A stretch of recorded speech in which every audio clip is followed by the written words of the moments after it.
TAPCMS ಚುನಾವಣೆಯಲ್ಲಿ NDA ಮೈತ್ರಿಕೂಟಕ್ಕೆ ಭರ್ಜರಿ ಜಯ.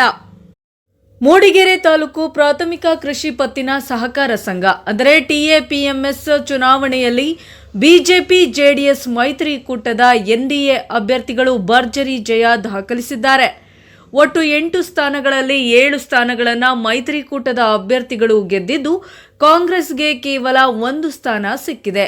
ಈ ಫಲಿತಾಂಶದೊಂದಿಗೆ ಕಾಂಗ್ರೆಸ್ಗೆ ತೀವ್ರ ಮುಖಭಂಗ ಉಂಟಾಗಿದೆ. ಇನ್ನು ಈ ಚುನಾವಣೆಯನ್ನು ಮೂಡಿಗೆರೆಯ ಬಂಡೆ ಯುವ ನಾಯಕ ಪಟ್ಟದೂರು ಪುಟ್ಟಣ್ಣ ಅಲಿಯಾಸ್ ಅನುಕುಮಾರ್ ಅವರು ಪ್ರತಿಷ್ಠೆಯ ಕಣವಾಗಿ ತೆಗೆದುಕೊಂಡು ತಮ್ಮ ತಂಡವನ್ನ ವಿಜಯಶೀಲರನ್ನಾಗಿ ಮುನ್ನಡೆಸಿದ್ದಾರೆ. ಅವರು ಸ್ವತಃ ಸ್ಪರ್ಧಿಸಿ ಭರ್ಜರಿಯಾಗಿ ಗೆಲುವು ಸಾಧಿಸಿದ್ದು, ಮೈತ್ರಿಕೂಟದ ಗೆಲುವಿನಲ್ಲಿ ಪ್ರಮುಖ ಪಾತ್ರ ವಹಿಸಿದ್ದಾರೆ.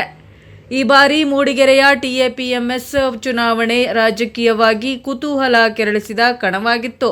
ಮತದಾರರ ವಿಶ್ವಾಸವನ್ನ ಗೆದ್ದ ಎನ್ಡಿಎ ಮೈತ್ರಿಕೂಟ ಮತ್ತೊಮ್ಮೆ ತನ್ನ ಸಂಘಟನೆ ಶಕ್ತಿ ಮತ್ತು ನಾಯಕತ್ವವನ್ನು ಸಾಬೀತುಪಡಿಸಿದೆ. ವರದಿ ಮೂಡಿಗೆರೆ ಪ್ರತಿನಿಧಿ ಪ್ರಕಾಶ್ ಬಕ್ಕಿ, ಪ್ರಜಾಪವರ್ ಟಿವಿ, ಮೂಡಿಗೆರೆ.